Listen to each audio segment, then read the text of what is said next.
to move away and not looking after my parents?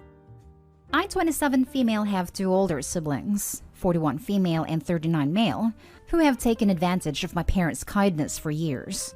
My parents have tried to help set my siblings up because they were high school dropouts and didn't know what they wanted to do in life.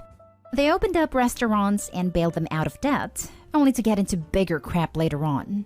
My sister has finally grown up and has a good business now, but she spends too much. She even tried to borrow $50,000, but I knew she won't pay me back, so I said no. She then tried to make me feel bad by saying I was a horrible sister. My brother is still an idiot and has racked up $500,000 of debt, and sends his letters to my parents' house thinking they'd bail him out again. Sadly, my parents are in no condition to work anymore due to injuries. I didn't dare ask for financial help from my parents because they were severely stressed for my siblings, so I went on benefits when I went to university. Every time I saved up a few thousand, a debt collector would come knocking because my brother was severely late on payments. So every time the debt collectors came, I paid what I had saved over and over again while I was studying because I felt sorry for my parents. When I graduated, I had to move for work and came up with an agreement with my parents where I paid in advance for their mortgage and they pay me back in lump sum, almost $30,000, when I came back. 18 months later, I came back and they did not keep their end of the agreement. They tried to justify their actions by saying that they were leaving their life insurance and house, with a large mortgage, to me when they die. I was depressed for a long time because that money was to help with living expenses when I go back to study. Fast forward now, my parents told me they will be canceling their life insurance as they can no longer afford it. I said that's fine, but then asked them, which one of your 3 kids has caused you the most grief financially? To which my mom answered, your brother. So I said to get him to look after you, and that it's their fault for investing in the wrong child.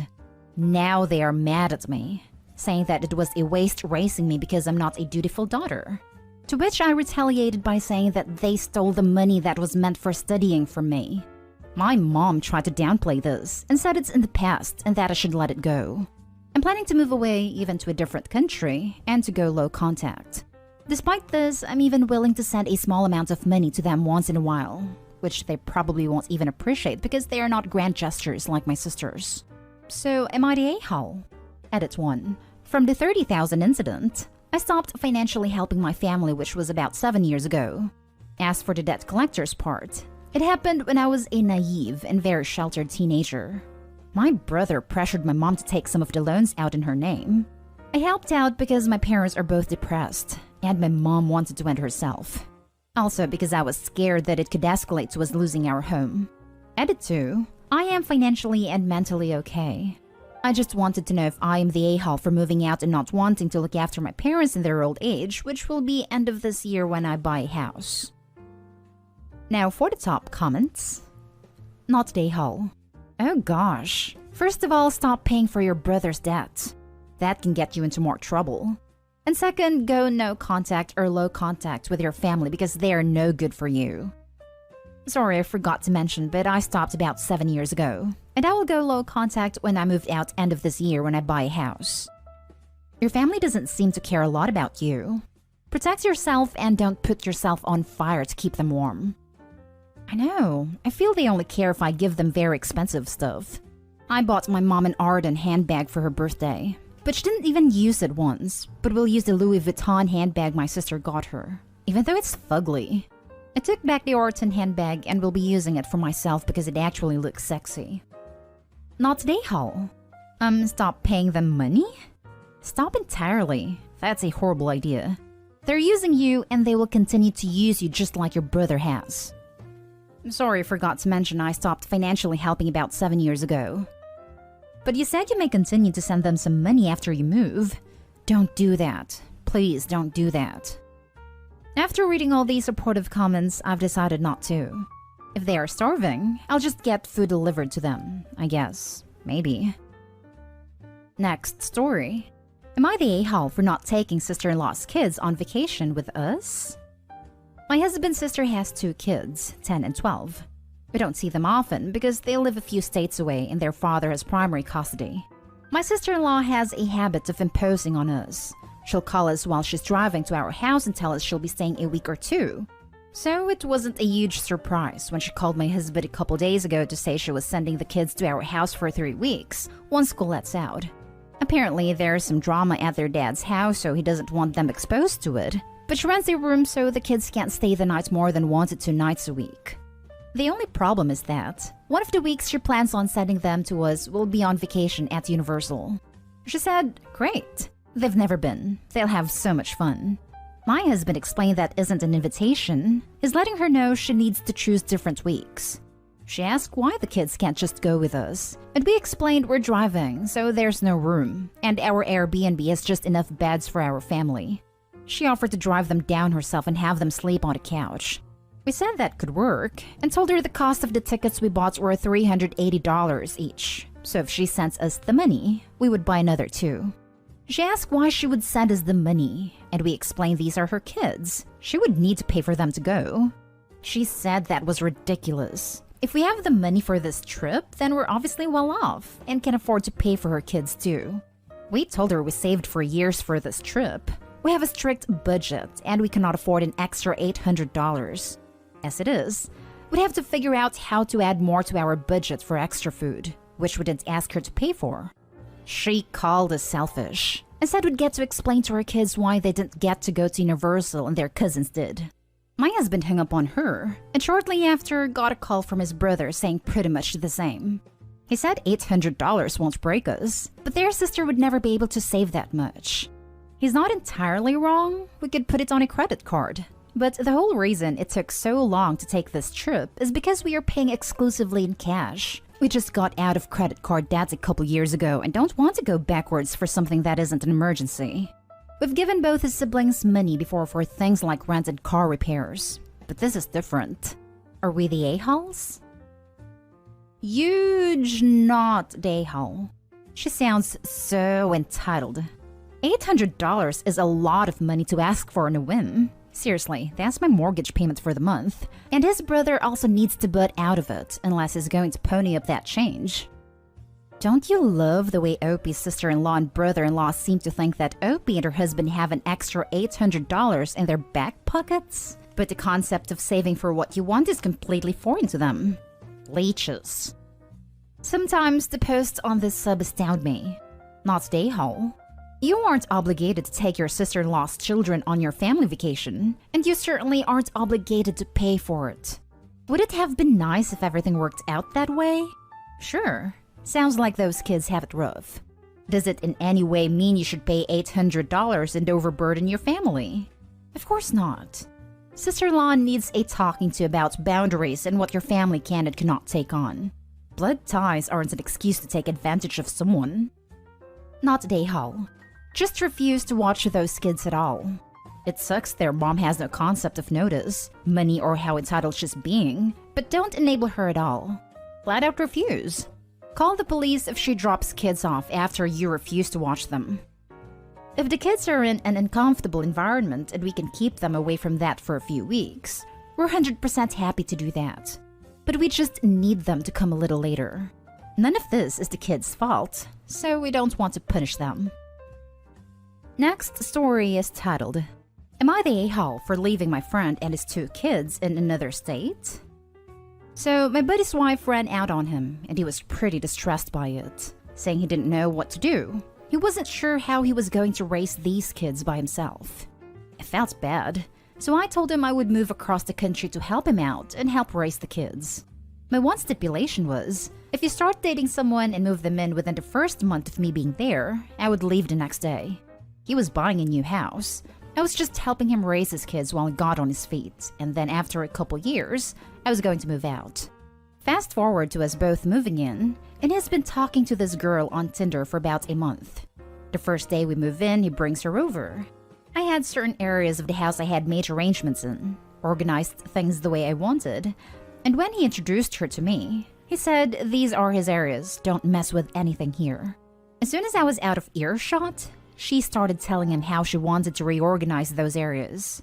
After about a week of her being there, I talked to him and asked, did you just decide to move her in here or does she have her own place to go to?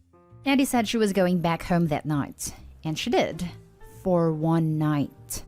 I was paying about half the cost of the house, but he kept pushing my stuff further and further into my room.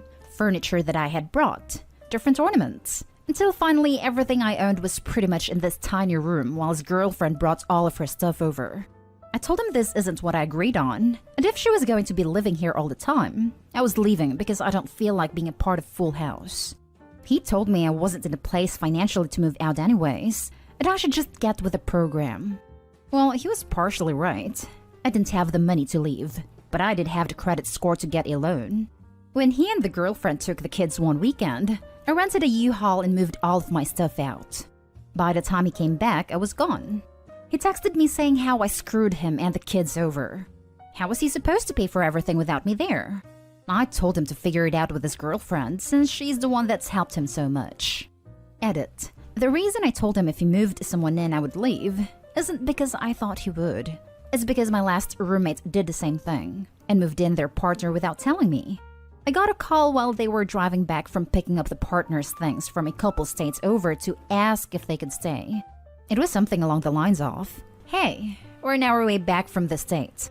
I told my partner to come move in with us and we grabbed all their things. We're almost back. It's okay if they move in, right? And for those who worried about the kids, I made sure there were plenty of people around who could check up on them and keep them happy and healthy when I left. It was a couple months after his wife left him that he started talking to this girl. There was a situation where he was already leaving the job he was at. There was no reversing the situation, and he was moving back to his hometown to be closer to his parents. His wife was supposed to go with the kids first, but that wasn't happening obviously, so the kids stayed with his parents while he tied up loose ends. I told him I was leaving and he needed to get his stuff together about a month before I actually left. I was going to tell him beforehand, but there were still a lot of things I had paid for that I wanted to take with me, and I knew they were things he and his girlfriend liked having around. I didn't want to deal with them ganging up on me and getting the police involved. From my last experience when the police are involved, if the person who is staying in the residence after you leave say that you're trying to steal something, it doesn't matter if your name is on the lease. It's now their home, and everything in it is theirs, unless you can prove in court that it's not. I had already lost out on a couple tens of thousands of dollars. I wasn't willing to lose that last little bit of what I had. He told me I wasn't in a place financially to move out anyways, and I should just get with the program. Not a a-hole for so many reasons, but this part just really seals the deal on him being a gaping a-hole. You moved states at great financial risk to help him, and he turned around and tried to financially abuse you for it. This exactly. Get with the program after violating literally your one rule? Get the hell out of here. Not the a-hole. I swear this sounds like Buddy's wife left him because he was straying. Mighty big coincidence that he moved. Found some random gal, got her all moved in before he could blink, and she took over the house. Good for you for moving out. As is pointed out in another comment, his friend went right to financial manipulation in order to bend Opie to their will. Decent chance that previous wife was in a similarly abusive situation but more vulnerable. Getting out of a horrible situation is hard. Getting out with children is harder. Priorities as a parent are not taken into account with the statement I know. Not the a-hole. He wanted to have his cake and eat it.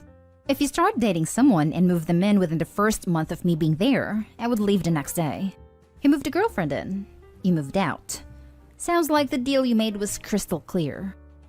And sounds like Opie knew he had a habit of straying. Why else make such an oddly specific ultimatum in advance? Usually, it's suggested that you wait 6 months before introducing a new person to your kids, much less move them in. Not the a-hole, by the way. Now for the last story. Am I the a-hole for threatening my mom that I'll stop paying the house utilities if she won't respect my sleeping pattern? So I got hired on a remote job that pays 3 times more than my job before the lockdown. The problem, however, is my working hours are 8 p.m. to 4 a.m. Because of this, I became a nocturnal person, which was never really a problem to me because my brain is more active at night. My mom, however, didn't like it. She made a rule that all of us should eat together at breakfast every Sunday, which means I have to wake up at 7 a.m. on weekend. I can't because I normally sleep around 4 or 5 a.m., and I can't force my body to sleep early. Not to mention I'm still working from Friday night up to Saturday morning. I've been telling my mom not to disturb me on Sunday, but she's always like, "No, you sleep early on Saturday so you can join us." But I can't. And no, I'm not resorting to sleeping pills or whatever. So earlier, I got annoyed with her, which prompted me to threaten that I'll stop paying the house utilities if she won't respect my sleep schedule. Due to the pandemic, my parents' business went bad, so they're barely meeting the ends. So my financial assistance is a huge help for them. Mom got mad. Dad called me selfish and ungrateful for letting me live at their house rent-free. Funny, it's because it's not even free since I'm paying a lot for the utilities. Am I the a-hole? Now for the comments. Not the a-hole. Tell her that you'll be happy to have breakfast together as a family when you wake up at noon. You can call it brunch, or you can call it a compromise, whatever she prefers. Not the a-hole. They can be adults or they don't get their life subsidized by you anymore. Not the a-hole. If you can, move out and let them sort out the mess you leave behind. To be honest, I could. I just can't because of the COVID situation in my country. Probably once I got my vaccine. Start saving the money and doing the research. And getting everything ready. Not the a-hole, but come up with a compromise, like a family lunch or dinner instead of breakfast. I always eat lunch and dinner with them since lunch is technically my breakfast and dinner is my lunch. So what is the difference between that meal and every other meal? Control.